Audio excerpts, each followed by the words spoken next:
So, welcome to today's webinar, IPM, that's Integrated Pest Management in Action, from research to practice in horticultural crops, hosted by the Organic Growers Alliance and the Soil Association. And this event's being hosted with Soil Association as part of the Agroecology at Scale programme, which is a groundbreaking farm-to-fork partnership between Ocado and the Soil Association, established to help transform the way we eat, farm, and the way we care for our natural world. So I'm sure you're all aware to some extent of IPM. It's also a key component of the whole farm plan, the WFP, which is now a requirement for farmers and crofters in Scotland who are in receipt of a basic payment. And the Soil Association peer-to-peer knowledge exchange, oh, beg your pardon, Soil Association Scotland Planning for Change project, which is knowledge exchange funded by the Scottish Government, is peer-to-peer knowledge exchange among farmers in prep for the whole farm plan. So how's it looking out there? I've just read a script, God knows. So welcome, a couple of housekeeping things. I'm Stephen Jacobs, Organic Growers Alliance. With us on the tech team, we've got Hugh Blogg from the Soil Association, also co-director of the OGA, Astrid Barrowman, and somewhere in the background is Muddy. If you've got a question, stick it in the chat.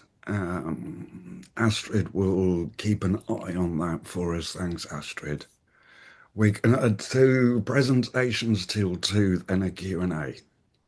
And in between, Maddie set up some Mentimeter questions to try and stimulate our cognitive functions. Stephen Jacobs Organic Growers Alliance, we're a network of 500 plus small to medium scale organic growers spread across the UK, all 4 nations, and we are a peer-to-peer knowledge exchange and support network. So on slide 2, you can see a little picture of the Organic Grower magazine. This is cover to cover practical articles for market gardeners. It covers everything from crop selection to compost. It includes routes to market, research, all sorts. We have a podcast, we do webinars, and we do on-farm events. We've got social media, and we've got an organic training network piloted last year and now going to be running in fully fledged version this year. We're part of the team helping to organise the Organic Growers Gathering. We have representation in various places, notably on the Soil Association Producer Board. We're members of Sustain, and I'm chair of a new group that Soil Association and others I'm also members of, called the UK Fruit Veg Coalition. There's my little slide of our representation across the UK. And then the next slide, just a quick bit about the podcast. All of this is really just, if people want to know more, let us know. I'm going to move on to the next slide just to promote, if I may, that we're running a funding appeal, which started a few weeks ago and will run to the end of this month. As it says on there, UK Organic Horticulture needs you. We need support. It helps us fund additional activities. Next slide, it's the Organic Training Network slide. Again, I'm just putting that up there so people can see this is the sort of thing we get up to. Last year, we had 13 growers, I think, come onto the training scheme. The hosts and the growers have a contract with each other, and the OGA deliver a curriculum. Big thanks to Kate Collins from Growing Green. And that last slide, that's Pete Richardson there with a white shirt on. Right, over to the others. So first up will be Andy Dibben. Andy, you can introduce yourself, but if you don't know, Andy's from Abbey Home Farm, which is, I would say, medium scale organic horticulture. Um, Andy, how many years has Abbey Home Farm been organic? 34 years certified now. Brilliant. Over to you, sir. Lovely. I'll just wait for my slides to come up. Okay. Afternoon, everybody. Lovely to be here to give a presentation to you. Nice stormy day to be inside to learn.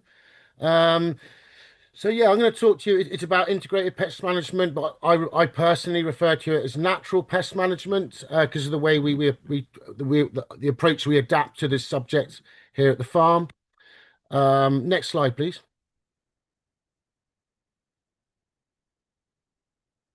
So yeah, I am currently employed as head grower at a farm called Abbey Home Farm. We're in Gloucestershire, just outside a town called Cirencester. We're a 660 hectare mixed farm, been certified organic for, in fact, 34 years now, just gone past. Um, I'm employed here as the head grower of all things fruit and veg. We have 6 hectares of horticultural production, all organic. We grow 80 different crop lines and hundreds of varieties. We do that on a mechanized field scale, an intensive market garden, and a range of protected cropping, both polytunnels and glasshouse. And we, across the wider farm, we basically try and provide the local consumers with everything that you can from a UK farm. So we have dairy, we have all the different meats, we have arable, we have fruit and veg, we have a butchery on site, a bakery on site, we do dairy processing on site, and everything is sold and eaten on site through our cafe and our farm shop. Next slide, please. I've been living in the British countryside for 45 years. I spent a few years in the city, but most of my life I've been in the countryside. I've been working in the British countryside for 30 years. I've worked on 12 different farms. I've been a coppice worker. I've been a shepherd. I've been a beef farmer. But for the last 17 years, I've worked as an organic veg farmer on a number of different farms.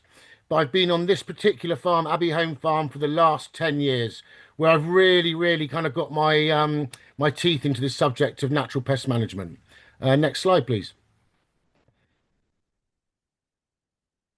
So yeah, it was 10 years ago when I arrived here at Abbey Home Farm. It's a big mixed farm, 660 hectares. It's got a lovely diverse range of habitats, woodlands, flower meadows, wetland areas, lots and lots of hedgerows, and all those different mixed farming techniques. Certified 34 years, but actually that because of this conversion process, that means there's been 36 years now of no agricultural pesticides across the whole farm.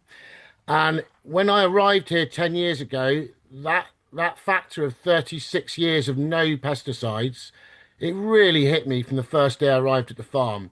What I witnessed was just from a very small level, from ground up, an astounding range of biodiversity, lots of a huge diversity of life, but also really healthy populations.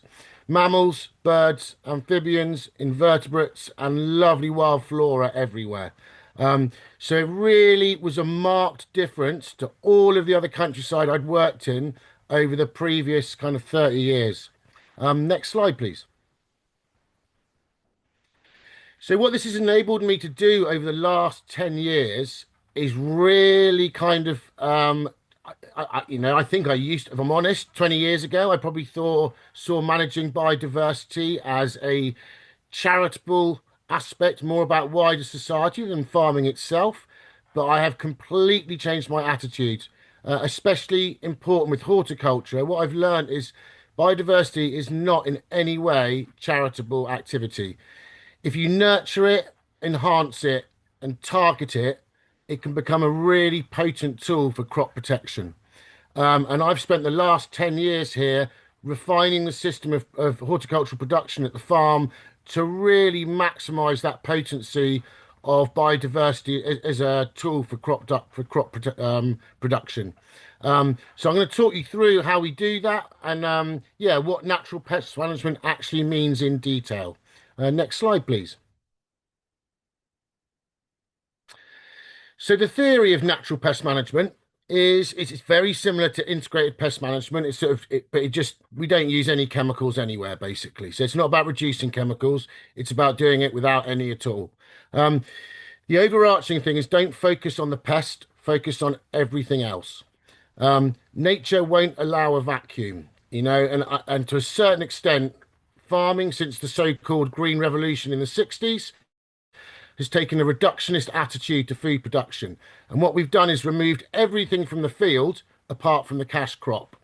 Now, I think this is the major cause of all of our problems in food production and our impact on the natural world. And I actually think, nature won't allow a vacuum. In fact, nature is intrinsically based around competition. And it's removing this competition that allows pests to get out of control and requires us to use very damaging agrochemicals. Crops also have their own defenses. It's a very Victorian attitude that we as humans need to defend the plants. The plants can defend themselves. We just need to help them to do that and to be strong, healthy crops that can defend themselves. For me, the diversity of crops and the diversity of habitats, both around on the whole farm, but also in the cropping areas, is absolutely crucial to this approach. Tolerance is incredibly important in the whole of life, but it's particularly important in this subject of natural pest management. We are not looking to have no pests or no animals in the field. In fact, it's the opposite. I almost always want to see some pests and I want to see a lot of biodiversity around my crops, but on my crops as well. But the key to all of this approach, overriding this whole approach, is increasing that complexity. So coming away from this this approach that farming takes, which is like reductionist, it's actually to massively increase the complexity of the cropping fields and the systems we use. But the crucial thing under economic pressures is we must maintain efficiency. So it's having a complex system that is still efficient and productive and economically viable. Next slide, please. So how does this look in practice? So, I've split this into four areas. The first one and the most important one that everything kind of follows on from me, but if I don't get this right, the rest will not have the effect I want to, is strong, vigorous crops. The Soil Association, Organic Growers Alliance organised this. As an organic grower, the soil is where everything starts. I must get my soil health right. Plant health is intrinsically linked to soil health, which is something that farming again has forgotten over many, many years, especially since the Green Revolution in the 60s. Luckily now, almost all of farming recognises the importance of soil health. So we put that at the top of all of our decision making. Correct managing of fertility is vital. Now, that does not mean loads and loads or too much fertility. Often too much fertility, really easily caused if you're using artificial fertilizers, can cause pest problems and make them worse. Really overly lush, weak, fast growth in a crop is a dream for aphids and other insect pests. This is part of the crops having their own defenses. They want to be growing steadily and strongly, not too fast. Rotation is really, really important. All of our cropping areas have long rotations. This helps manage fertility and soil health, but critically, a lot of crop pests are crop family specific. So if we move those crop families every year, this can help to disrupt those crop specific pest families. Diversity, I'll keep coming back to it all the time. Diversity is absolutely crucial. Diversity within crop families, diversity of the crop families in a field. Essentially, we're desperately trying to get away from monocrops, which are a pest's absolute dream. Irrigation is vital. All life on Earth needs water, so you must get the way you manage water correct. And this really helps a strong, vigorous crop. Watering it at the right time in its growth cycle, watering at the right time of day, and not giving it too much water or too little water is crucial. And like everything, timing is absolutely vital. So the timing of when you plant your crop, the timing of when you harvest your crop, the timing of interventions, the timing of irrigation, all of these things are absolutely crucial. The next thing that's really important is habitats.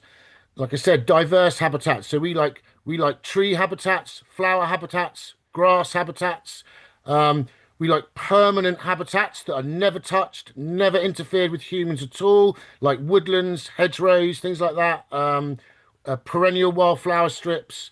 We like seasonal habitats, so we use green manures in a really effective way, both for building fertility, but also we undersow a lot of our crops. This is really important for habitat for predators. We see the crops themselves as a crucial habitat, both during the cash crop phase, but also after harvesting. We never cut crops down just for the sake because we've finished harvesting. We find a lot of our brassica crops after we've harvested them through the winter are an amazingly important habitat for predator species.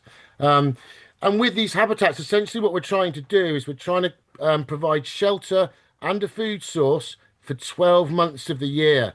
Far too often, when we talk about predators in horticulture, we think about the summer months and the growing months and when all the predators are really, really active. All of them have multiple stages to their life cycles. And we must think about the behavior of all these predators 12 months of the year. We need to think about and provide somewhere for them to go in the winter months. And ideally, that isn't too far away from your cropping areas. In fact, ideally, it's in amongst your cropping areas so they can come back out quickly in the spring and start keeping your crops nice and healthy again.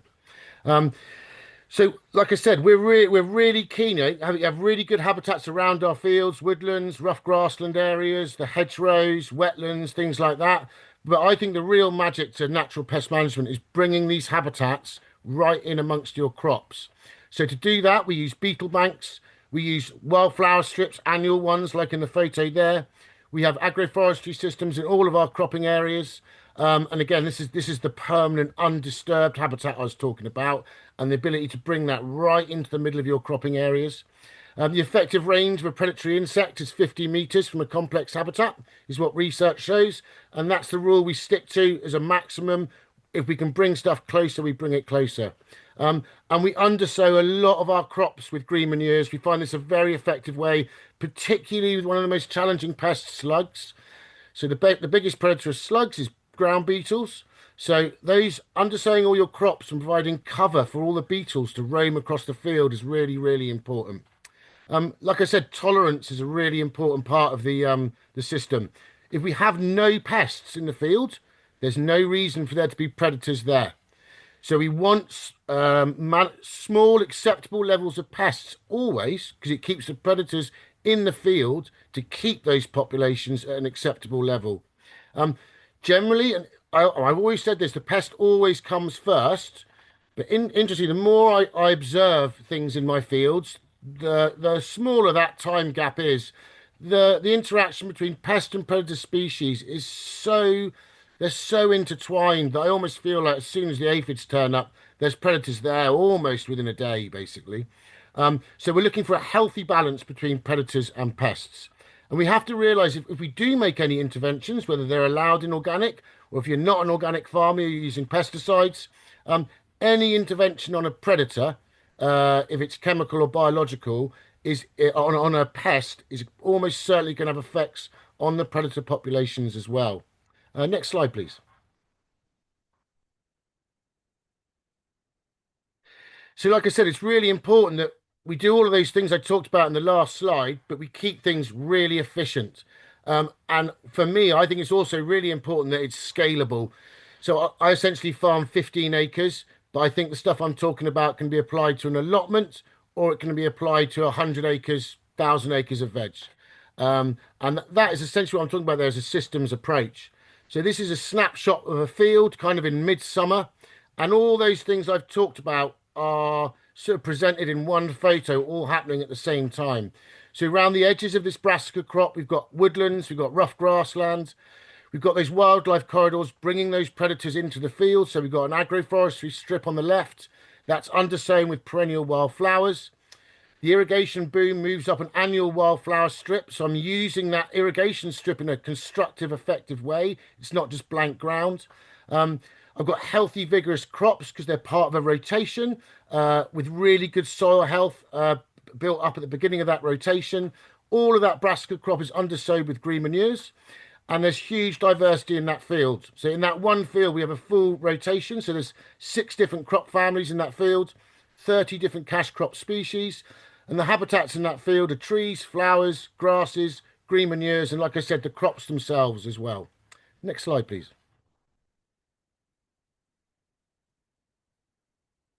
So what's the reality of running a system like this? So what we see is we see pests. So like I said, we have pests. We have all the pests almost. We see them arrive on the crops. They're very, very quickly followed by the predators. Um, but we almost never see it get out of control because we have such good predator populations now on the wider farm, but also targeted in the horticultural areas. So where we tend to see the damage is on foliage, and it tends to be outer leaves and foliage early on in the crop's life. Um, that foliar damage is minimal, and the crops grow through it and produce well after it. And this is really important for me. You know, I don't. I watch and I observe and I let this interaction between pests and predators occur, and it very, very rarely results in an unsellable crop. And that's that tolerance approach and allowing nature to take its course. Next slide, please. So what are the end results of running a system like this? Okay, so we get high quality, clean crops. Our biggest competitor here is there's a Waitrose in town. So we directly compete with Waitrose for customers. That means we have to keep pretty high grading, you know, supermarket grade, supermarket level grading. And we're able to do that without using any pesticides at all or any biological interventions. We find it a very time and cost efficient self-managing system. You know, the system looks after all of the pests within itself. I don't have to take time out to go and do anything. The system is designed to be self-managing. Very low input costs. My input costs are green manure seed, basically, and vegetable seed. I don't buy in crop protection inputs. In fact, it enhances and it doesn't detract from production. It makes my production better. It doesn't make it less efficient, and it doesn't drop the quality. There's a dramatic and noticeable change in health of the ecosystem. And I've just put a couple of quotes there on the screen. We had an entomology survey done 2024, and I know data is really important, and that entomology survey backed up the insect populations on the wider farm. But the ones where we really go to town in the horticultural areas came out as the best areas surveyed on the whole farm. And I think the tech guys have linked both the horticultural part of that survey, but also the whole farm survey for those who are really into their data and their entomology, want to see some evidence for what I'm talking about. That will be attached to this presentation as well. We first put these techniques into practice in our field scale areas, but they've been so effective that we use them in our market garden. We also use them in our protected cropping, both polytunnels and glass houses. Yeah, they really do work. So we use them everywhere now. They're just a standard practice for us. Next slide, please. So this is the last slide. And I always end with the slide. I think it's really important. We talk technical, we talk in the field and on the farm, but I know there's lots of non-farmers potentially on this call, policymakers, researchers, maybe fresh produce buyers and retailers. Global wildlife populations have decreased 70% in 50 years, and that is catastrophic. In the UK, 60% decline in flying insects in the last 20 years. Farming is the biggest cause through habitat destruction and pesticide use. So the good news is farming is the best and most effective way of solving this problem. So, you know, if farmers take on these techniques, we can stop these declines in biodiversity and reverse them. Farmers, as far as I'm aware, are really well up for doing this and know most of this information, starting to learn these techniques and put them into practice, both in organic and in conventional. But we really need policymakers, retailers, and consumers to support us in doing this. We need policymakers to deal with economics off the farm. We need consumers to be able to spend a good proportion of their income on food, and that requires off-farm economics being slightly remodeled so they have more money in their pockets. Retailers need to pay better prices to farmers so they can do this work. They don't have to squeeze the margins and get every last percentage of crop out the field, which causes a lot of the damage. And consumers, we're all consumers. We all need to tolerate nature on our food. It's really, really important. You know, what I say is, would you rather wash chemicals off your crops or wash a bit of nature off your crops? And the big question is, even if we were able to live on a planet without any biodiversity, is that actually what we want? You know, we want a farming system that can nurture, enhance, and restore nature. Next slide, please. Thank you very much for listening. It's a real pleasure to present stuff like this to all of you. Brilliant. Thanks, Andy. So we're going to go to a Mentimeter. I've got a sense that we're going to a Mentimeter. So if you can use the QR code or tap in the code on the screen, 11377261, you'll get a question, and then we will tally up, or somebody will tally up your responses. So as the responses start coming in, to the question, which is, what are the top two factors you consider when selecting varieties? And there's a few up there to choose from: pest resistance, disease resistance, resilience, yield, market, physical attributes, taste, uniformity, or genetics. So if you can express, respond. We're seeing a heavy leaning to resistance, resilience, and taste, which is a very pleasing outcome, I must say.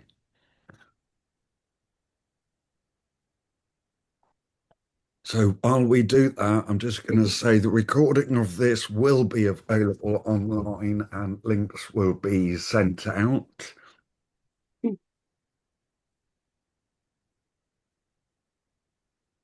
So the next question, what's your number one pest? Please respond.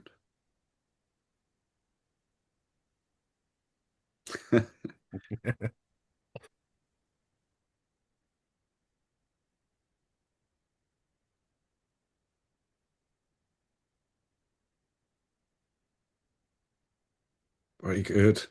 Yeah.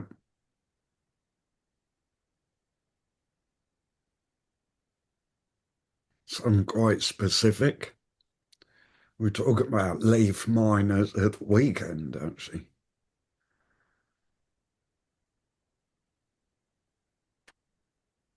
Really good. Keep responding. Thank you very much. The next presentation will be Rosemary Collier. I'll let Rosemary introduce herself once we're done with our Menti. Over to you, Professor Collier. Many thanks, Stephen. Right, good afternoon, everybody, and thank you to the organisers for the opportunity to speak. I'm based at Warwick Crop Centre at the University of Warwick, and I've worked on IPM, particularly in outdoor vegetable crops, for a great number of years. So what I'm going to do is give a pretty high-level view of some of the, I guess, the topic areas for research in IPM at the moment. Next slide, please. So I'm basically going to focus on 5 research themes. So first of all, know your enemy, then a bit about improving biocontrol, the potential for increased plant diversity, very well covered by Andy already, host plant resistance, and then finally just give an example of integration. Next slide, please.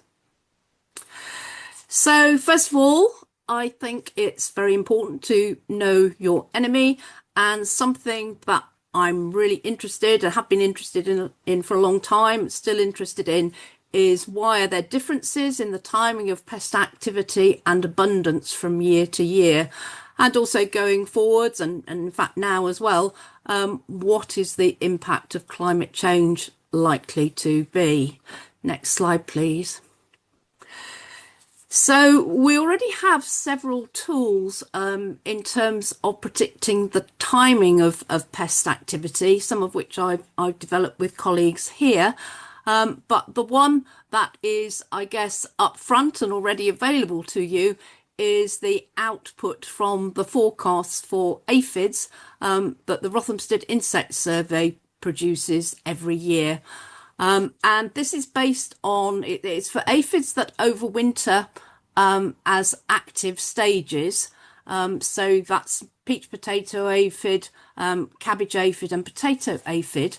And the forecast is based on the relationship between the timing of trap captures in the network of suction traps run by the Insect Survey and the weather, the temperature, the average temperature during January and February. So that means they can produce the forecast in early March once we've sent all our temperature data in. So you can go onto the website now and look at the forecast for this year. Next slide, please. So here is a summary of the forecast just for cabbage aphid, brevicarini. Above is the general message for these species, and basically this is that aphids will be flying at about the average time in Scotland and northern England, and about 1 to 2 weeks earlier in southern England compared with what they would be expected to do historically. And I won't go into too much detail with this table, but the forecasts are based on each of the suction traps. So you can see the locations of the suction traps there. You can see the predicted date of the start of activity, the sort of variation in the prediction because it's not a perfect system, and then the ranking compared with trap captures over or forecasts and trap captures over the number of years each trap has been running. There's also a prediction for abundance, which you can see on the far right hand side as well, and sort of gives again a ranking compared with all the years that trap has been operating. Next slide, please.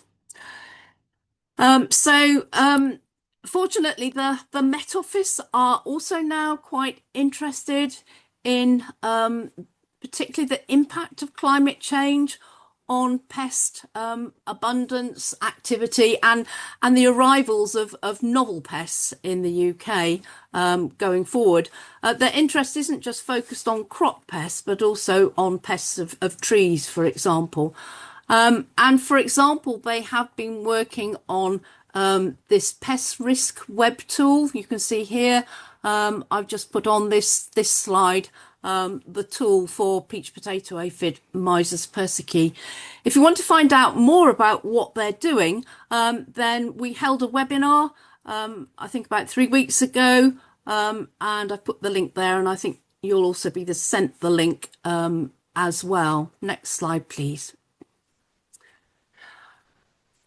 Apart from forecasting, then there is ongoing research on the development of smart traps for monitoring certain pest insects.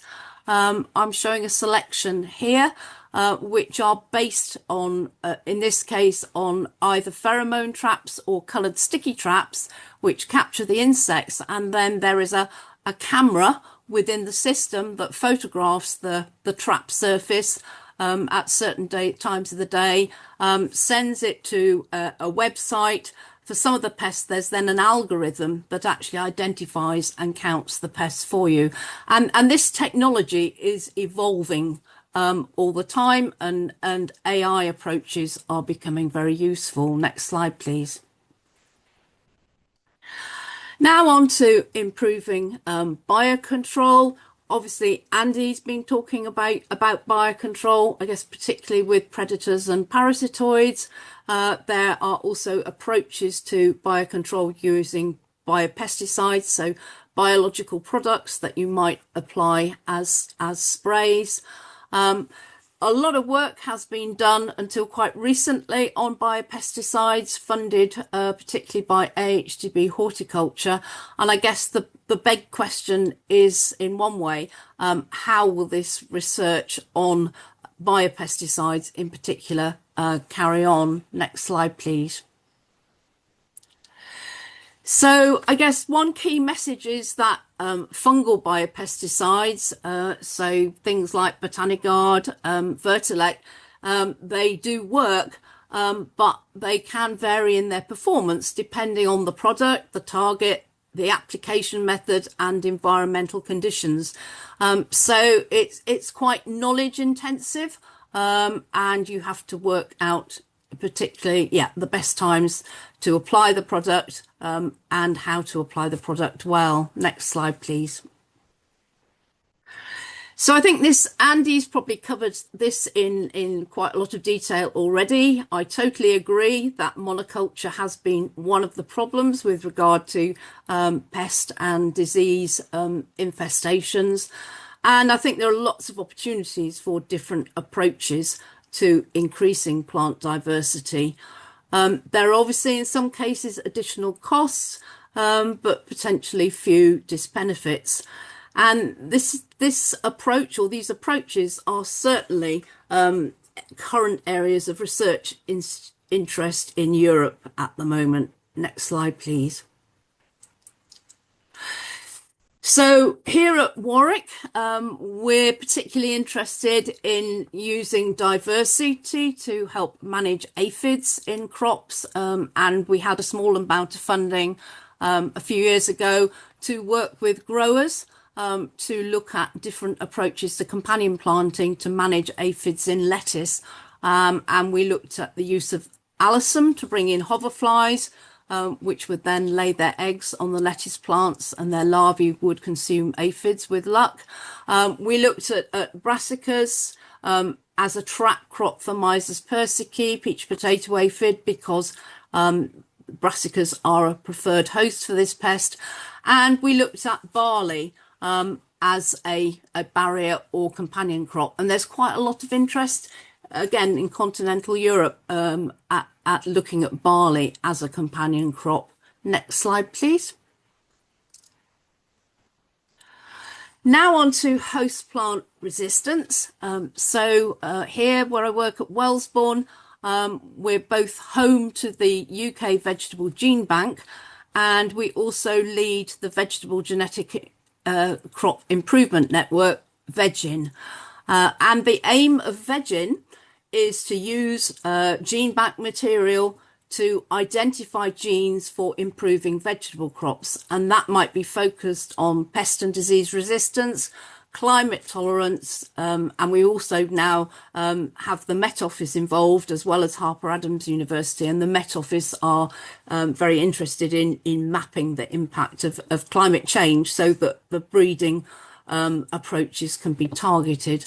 And when we discover useful genes, then we work with seed companies who will then take the material on to develop them into commercial varieties. Next slide, please. So in terms of resistance, then I guess host plant resistance, many people think that full resistance is the holy grail, but actually that can sometimes not last for very long, because it can often be a target, if you like, for evolution of pest and disease populations that will overcome that full resistance.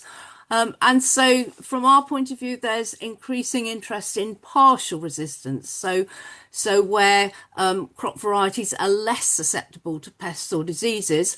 And in the study I've just summarised here, then partial resistance in a range of material from our gene bank reduce the rate of aphid development.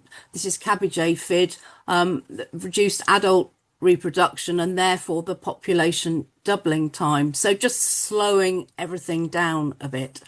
Next slide, please.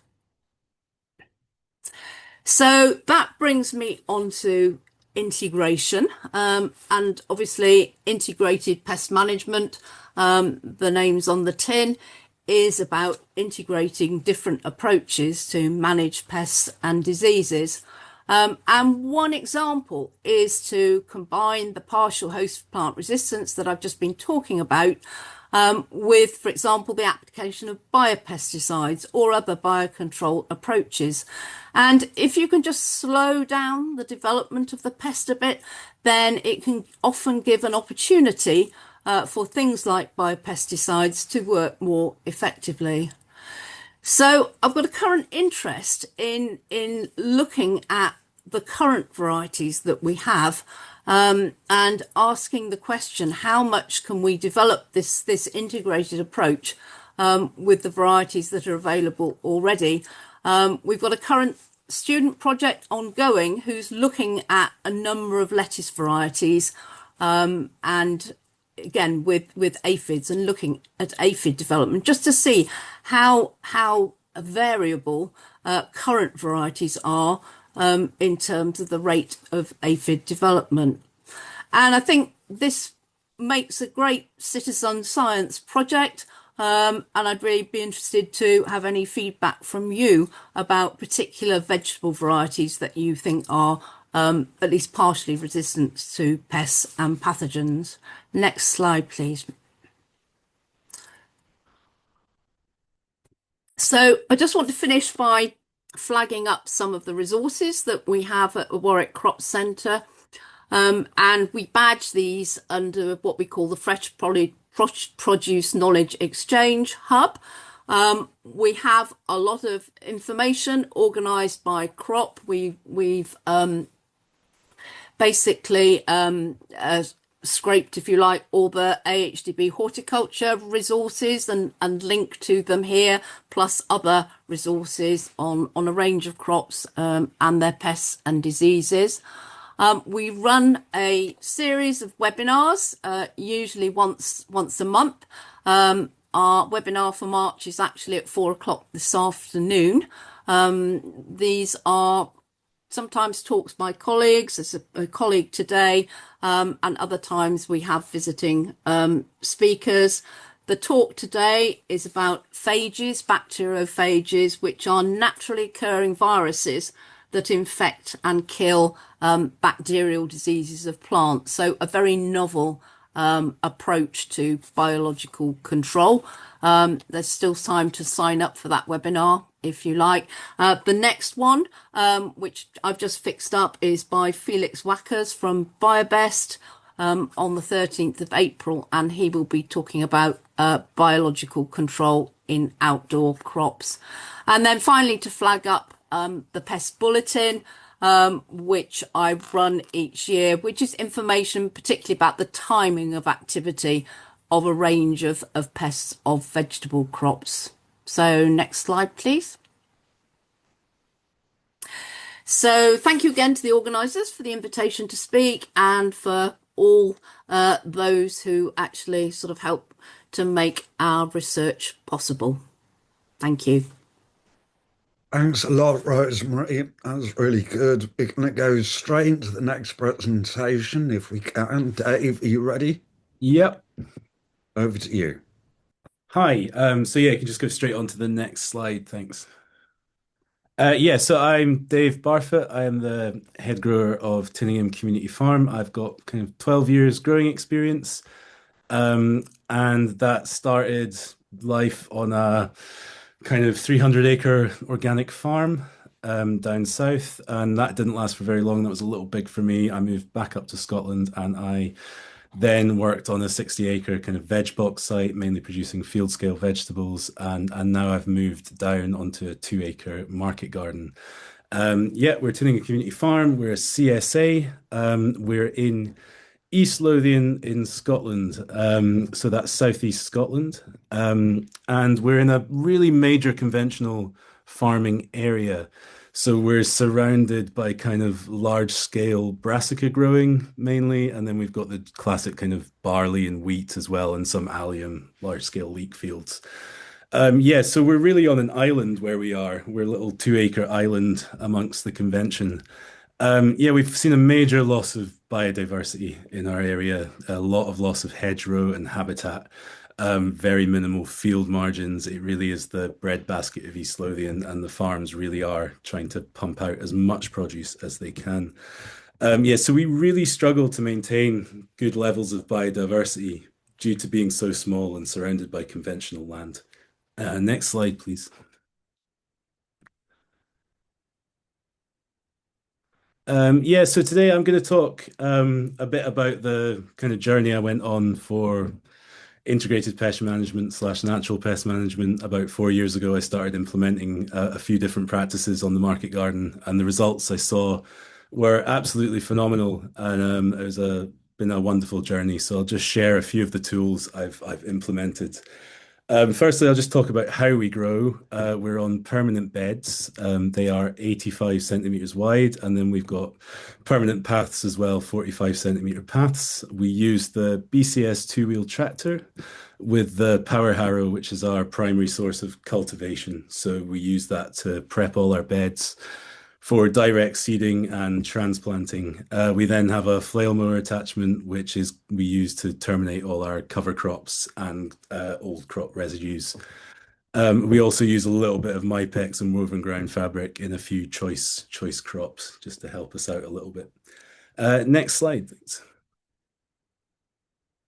So yeah, I'm going to mainly focus just now on kind of integrated pest management in kind of main crop brassicas. So every year we have a main crop brassica section. That's kind of cabbage, calabrese, cauliflower, kale, Brussels sprouts, anything that's really going to shoulder you through the kind of later season and over winter. It's also where I tend to see the most consistent and highest pest pressure where we are. And that for us is mainly the cabbage white, the small and large, and July and August is when we're kind of seeing the main results. We also get hit by turnip sawfly quite regularly, and our main damage from them is in September. Next slide, thanks. Yeah, I mean, what we're trying to achieve as growers, in my mind, is always like the most healthiest plant possible. So optimal plant health. I've seen it kind of quite regularly. Whenever I have poor plant health, I instantly see pests and diseases on that plant. And it's not always possible to achieve the best plant health, especially on an intensive market garden, when you're also a bit isolated. So what we kind of need is a bit of an insurance policy to kind of ensure that we still have a good saleable crop. So next slide, thanks.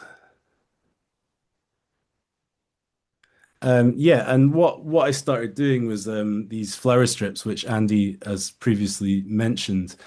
And basically, I sow a big, dense strip of flowers alongside main crop brassicas. And what I find is this attracts an abundance of insects and encourages really good predator numbers. And the ones I've mainly seen are wasps. But again, that's only just through my own observations.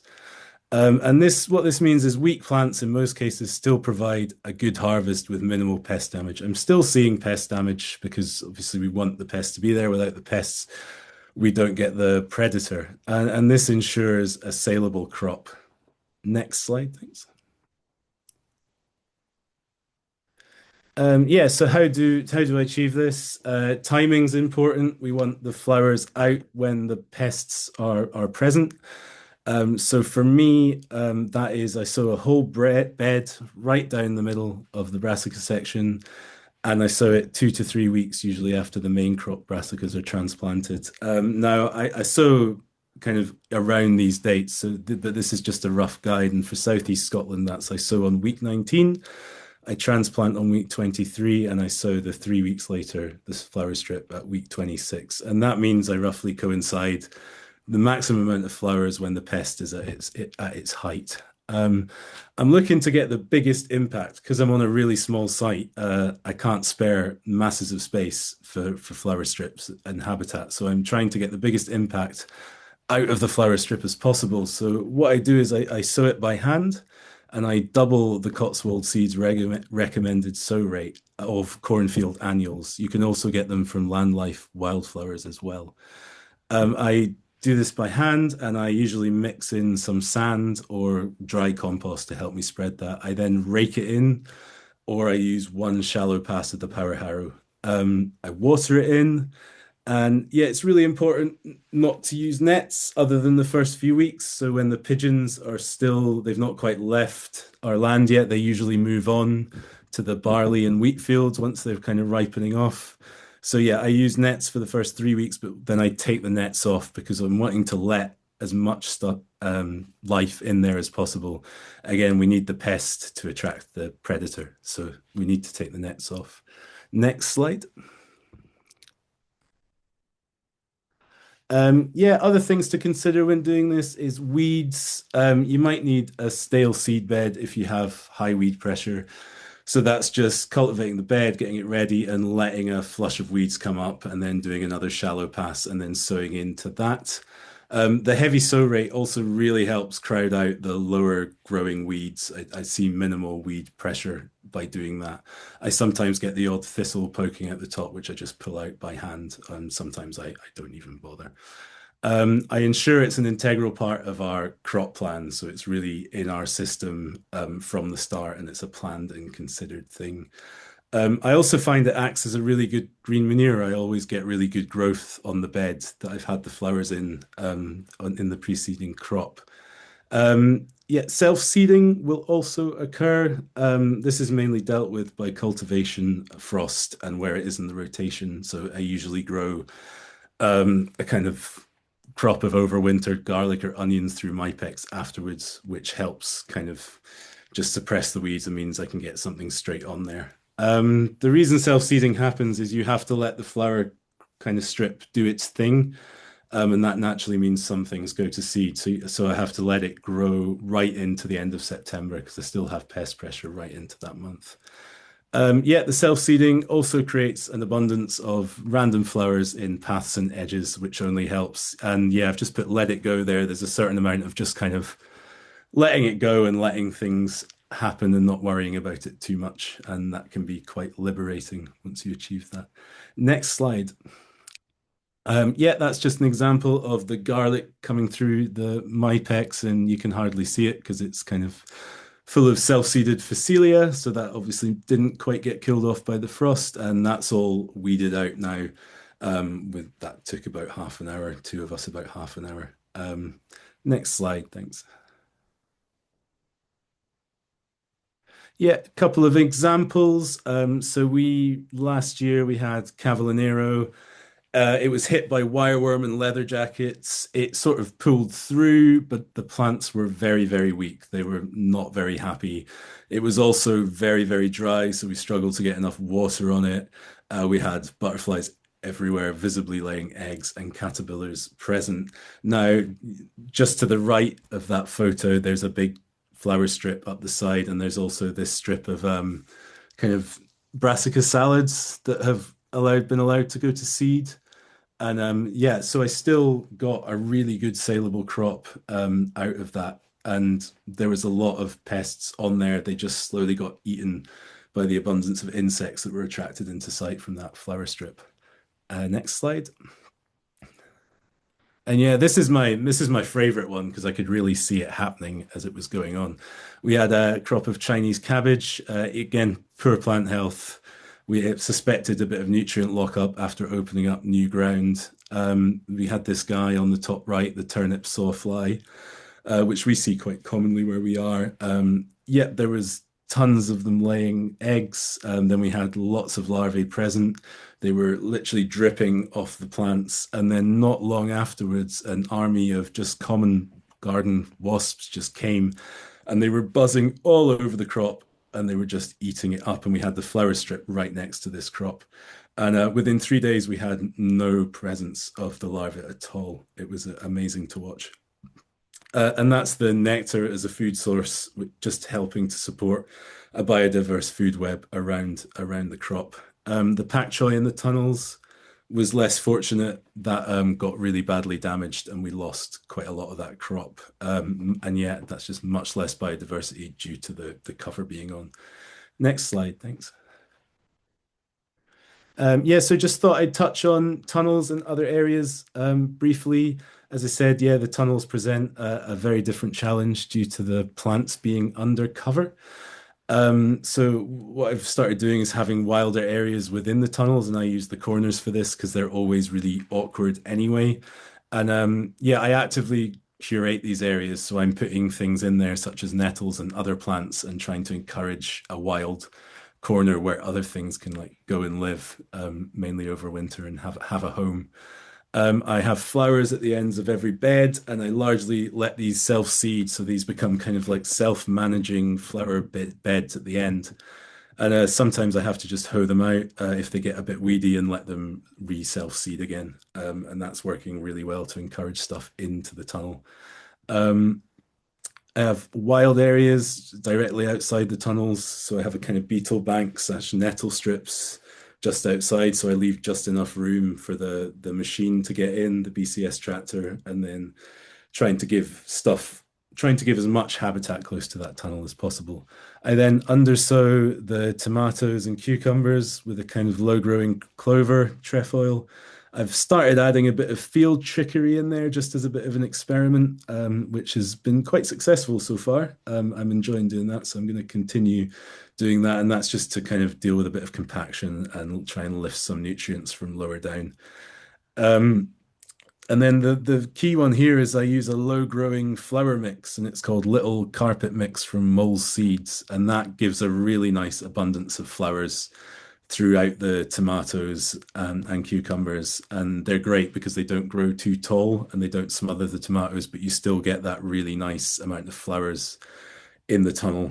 And that's again drawing life into the tunnel. And then, yeah, just making sure you have the doors open as much as possible to let things in. Next slide, thanks. Yeah, just thought I'd touch on some other things I do in areas. So I plan to let crops flower wherever possible. So we saw the kind of in the photo of the Cavallonera area earlier, letting the kind of salad mixes go to seed. So yeah, I actively give them space to go to seed. I also do it with coriander and dill and any other crop as much as possible. I try and give them space. And that's a really good way of just, again, trying to encourage as much life onto the site as possible. Paths are also really good habitat because we have permanent paths, and we're not always keeping them completely free of grass and other things. And I'm finding they provide really good refuge for yeah, beetles, spiders, and a few other things. The beetles seem to really like the hard packed earth and are able to create little burrows and homes. So I try and do let them kind of be as clear as possible. Eventually, I do have to kind of deal with them when they start encroaching in the beds, but I kind of try and leave them. And then finally, yeah, just curate wilder areas as well. If you're not seeing the good kind of natural plants you would see, maybe under a hedgerow is the best thing in your kind of area or market garden, then try and bring them in. If I see a nettle in the middle of a bed, I'll dig it up and I'll stick it in the corner of a tunnel or I'll stick it somewhere where I want it. So I'm constantly trying to make these areas more diverse as I kind of grow.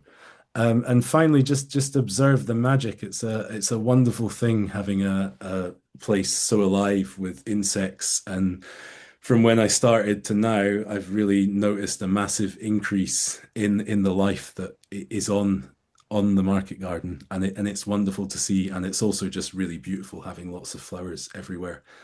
So I'm just, yeah, sit back and observe the magic. Yeah, thank you. Thank you very much for having me. That's me finished. Thanks, Dave. That was great. Observe the magic, everybody. How can we work with consumers to accept non-uniform fruit and veg? That's our next Menti question. If people can jump on the Menti and give us some responses, we'd be grateful. So that's menti.com and the code's 1137 7261 or capture the QR code. People starting to respond now. And then we'll go into a Q&A. So the question is, how can we work with shoppers when we're trying to help them understand how to accept non-uniform fruit and veg? There's a good one there. Non-uniform should be normal. Indeed. Some good responses here. Education. Exposing them to more variety, definitely. excellent responses. Thanks all. So a lot of this is knowledge exchange, pure and simple.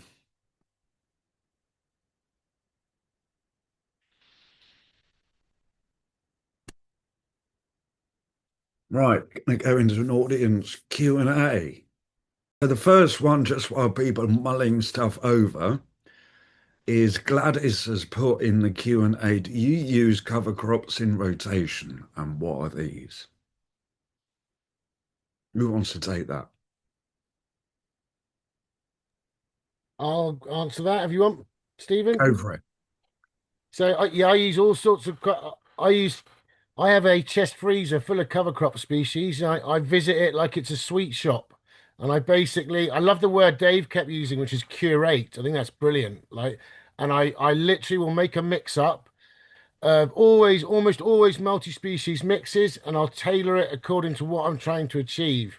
So, and I find all cover crop mixes are great for natural pest management. But basically, I have fertility building mixes, which are normally a mix of grasses, so cocksfoot, chicory we use, all the different kinds of clovers, and we use a combination of all of them, and we always chuck flowers in all of our mixes. Um, and then we undersow a lot of crops throughout the rotation. So we essentially use cover crops to build fertility at the beginning of the rotation, and then to keep recycling it all the way through the rotation.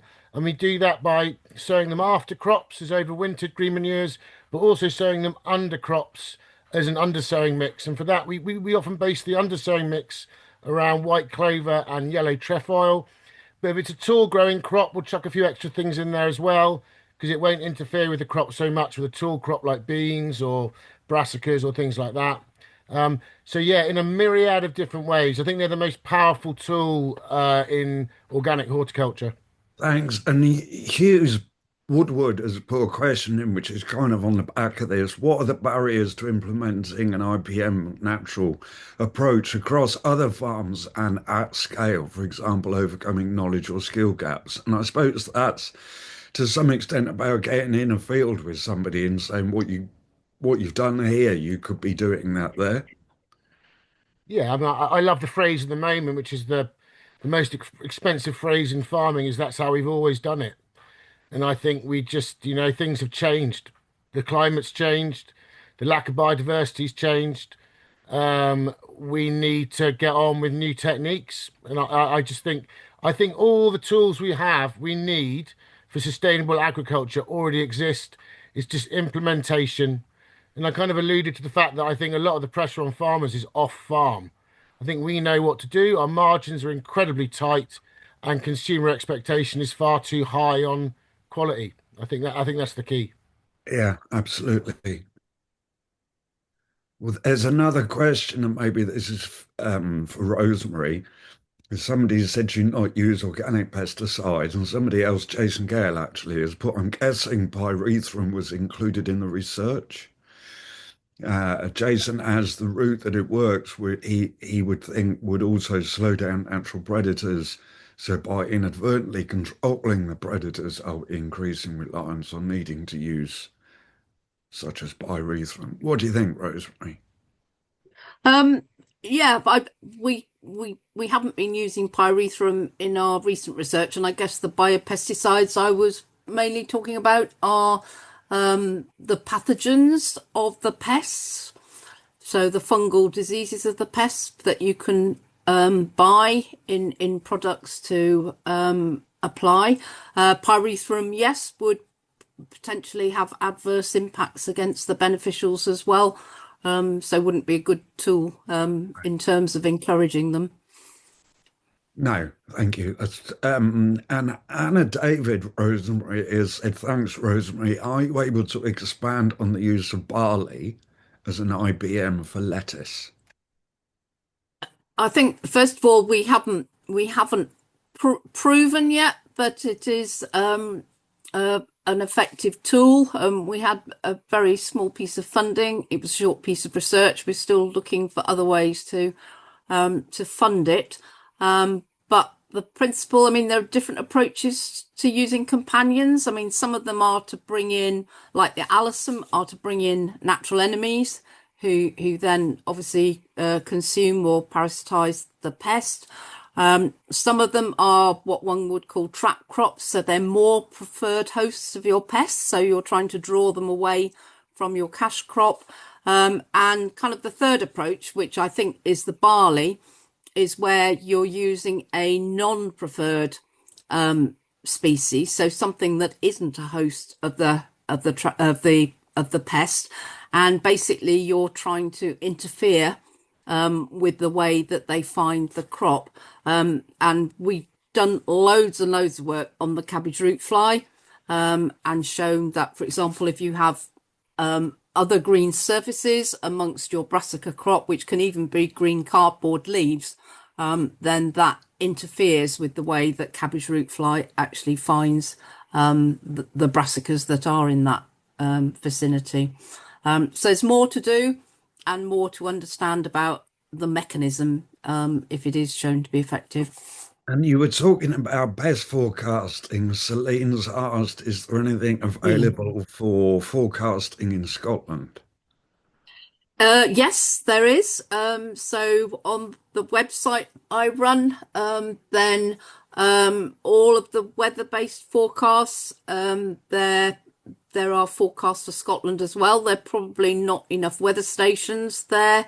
We could actually have more if you think that's valuable to produce the forecasts. There are also, I think, 4 suction traps for aphids located in Scotland. You can find the captures for those usually on the Rothamsted website because they're included, but I think there's also a separate sort of email service for Scotland as well. And again, if you're interested, I can probably find a contact for that. Thanks, Rosemary. In staying in Scotland, Dave, Celine has another question. Are you happy with Cotswold seeds germinating and growing in Scotland? Yeah, very happy. They grow really, really well. No problems with germination. I find the land life wildflowers mix slightly more colorful, maybe slightly more variety, but more expensive. But yeah, and no Okay, problems with growing it in Scotland. Yeah. great. Thank you. And Laurie asks, what do you sow on the brassicas and when? I suppose that depends. We are just crash course in undersowing brassicas. So, I mean, if you're talking main crop brassicas, so Dave sort of touched on, kales, cabbages, cauliflowers, calabrese, Brussels sprouts, kaleets, all that sort of stuff. Sort of step-by-step processes. Generally, after the second mechanical weed or weed with a wheel hoe, and this will be normally just before the canopy closes out, we will broadcast yellow trefoil and white clover across the whole crop. And then we will irrigate in, or we'll do it just before heavy rain. And what we find then is the undersowing mix will germinate, it will take and just start growing, and then the canopy closes over, and that it kind of suppresses the growth of that cover crop.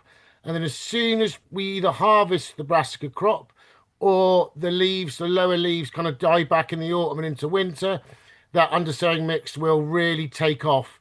But that slight suppressing by the canopy means it's not out competing the brassica crop in any way. And in fact, with any undersowing, I always say we wait until the cash crop has become the dominant species in the area, and then we undersow.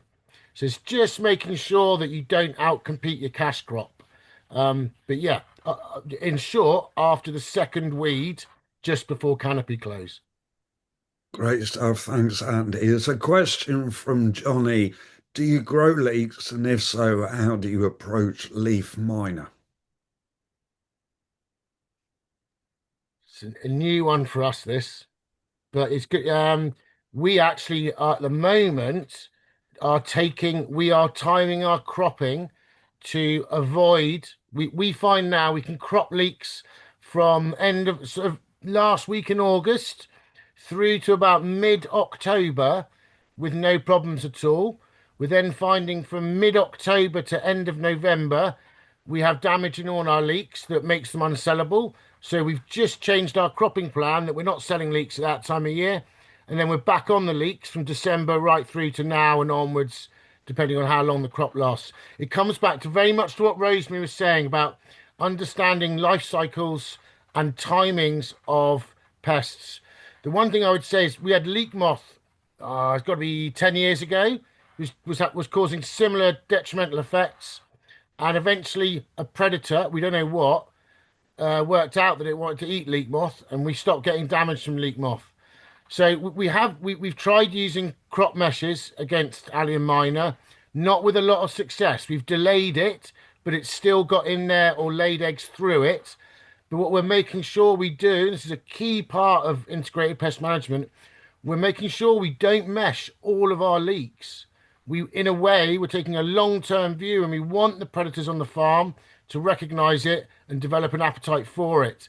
But currently, we're skipping out about a month and a half when we're getting commercially unacceptable damage. So And adapting our crop plan, essentially. and so if you didn't take them out over November, then the pest would just multiply. What we find is there's pests in all the leeks, all Mm. of the leeks. But when by the time we get into December, the leeks have they've the our observation where we are, so in Gloucestershire, is the damage comes. So there's obviously a flight time, sometime in I think mid to late September, and they lay their eggs on the tops of the leeks. The grub goes down the layers of the leeks, and it's at that time we start to get damage, and that gets worse as we find the first hard frost really shows up the damage. But then they go into a pupa stage, and that damage stops. And the nature of the leek is it grows from the inside out. So that those damaged layers, leeks keep growing all the way through the winter. Those damaged layers get pushed to the outside, and we just strip them off when we're harvesting. And by the time we get to December, that is stripping off one. We would always strip off one layer when we harvest. With this, it might mean we strip off two layers, but essentially we wait and we observe the leeks, and when they've grown through that damage, we get straight back on and start harvesting them. It's living with a pest, essentially, Mm. and adapting our behaviour around that. Yeah. Thank you, Andy. There's a question here. I'm not entirely sure. It's from Erica, and it says, how much productive land has to be sacrificed for hedging, even if closely clipped, both the area of hedge and adjoining land, excuse me, and adjoining land that is denuded of moisture? So I'm not entirely sure what Erica is asking. Do you guys work with hedges? And have you got some kind of formula or? You definitely got to be careful of woody perennials stealing water from your crops. We've experienced that with agroforestry. The way we've managed that is with root pruning of the trees, so running a subsoiler down the edges of the trees. But How also often? once in the rotation, we'll be doing that now. So probably at the end of the 2 year fertility build. And then the other key thing is selection of species. Willow is an absolute nightmare for robbing water. We found prunus species, so especially wild cherry. But all prunus species are very shallow rooting. So you want to be careful about what species you have in your hedges. But yeah, it's definitely a thing, but it can be managed through species selection and management techniques. Thanks, Andy. I hope that answers that question for you, Erica. Jason Gale asks, and maybe he says maybe this is for Andy, but if Dave and Rosemary want to chip in, for undersown crops, do you use livestock, sheep in particular, to graze off at the end of the season? I'm happy to say I don't personally. We run a stock-free system here just because it works for us. But I do know at Oxton Organics, they do use that technique. So you've just got to be, whenever you integrate a veg and livestock, especially if it's mid-rotation, you've got to be very careful about how long that livestock's on the soil and that you're not overstocking in wet conditions and causing issues to soil structure. But I don't see why, if the weather conditions are right and the stocking density is right, there's no reason you couldn't do that between crops. No, no, I know farmers who've done it, and of course you also get you get some sheep. Either if it's somebody else's, you get a payment per hectare, and or you get the sheep themselves. The other thing just to be careful of is on ready to eat crops, there's got to be a break between having livestock on there and then obviously them defecating on the land, and when you can then harvest a ready to eat crop, that's a environmental health law. Yeah, great, thank you. That's pretty much all the questions. There's one left, but I thought we'd been to it because of the pyrethrum. Do you use any organic pesticides? No, is the short answer. No, I don't. I like to just let things be and let it happen. Yeah. Yeah. Hands on. And I think from what we discussed earlier, because it interrupts your predator activity as well. Yeah. So, yeah, there's lots of really good comments in the chat. Abby, who I know is in Southwest Scotland, she puts in there, they use Cotswold seeds for their market garden. That's working well. Astrid's put a link to some planning resources that the Soil Association have up there for Scotland. Um, yeah. And now we've got a slide on upcoming events. So you can see some OTA events. We work very closely with the Community Supported Agriculture Network, and there's a gathering in person in Wales in about 9 days on the 21st of March. And then we've got a webinar where Phil Sumption, who is also the editor of the Organic Grower magazine and author of the Organic Vegetable Grower book, who's fantastic and is in the OGA shop, is talking to Kate Collins, whose new updated book, How to Start a Market Garden, has just been published. And that webinar is the 25th of March. The next event we've got on there will be us working with the Organic Growers Gathering. We're looking at trying to get a UK Fruit Veg Coalition panel or something for groundswell. It's just about time, focus, energy. It's tricky. There's a whole load of Soil Association and innovative farmers events there. Please do have a look through. The more you go to these events online in person and the more you interact, I liked this, I'd like to see more of that, the more that we and our colleagues can present information that's useful to you as growers. Astrid's just saying if you could give us your feedback, there's a QR code on the screen, or get in touch with somebody at the Soil Association, or indeed throw something at me at the Organic Growers Alliance. I just noted a few sort of summing up things from what people were saying. Give homes to the predators as well as the pests. You need to feed your predators. It's about timing, and don't expect 100% clean crop, but record your activities so that you can keep looking back. And if you get it all right, as Dave Wells said, you can observe the magic. Any last comments from any of our speakers? Do you want to say a last word? Or are we done? Anybody got Rosemary, anything upcoming at the university? Well, I think I've flagged up the webinar Yeah. that's at 4 o'clock this afternoon, and definitely I think a lot of you will be interested in the next one. So if you just keep your eyes on the webinar page on our website, and that's Felix Wackers, who will be talking about biological control in outdoor crops. Thank you. There is a last question. Just sneak this one in. Does anti-undersow leaks? Asks Anna. Yeah, we do.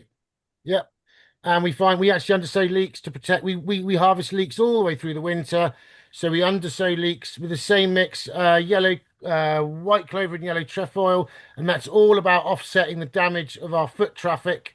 We have to go in those fields when it's horribly wet, and we know we're causing compaction with our foot traffic to do that. So by having a living crop underneath your feet, that will offset some of that damage. Brilliant. Thank you.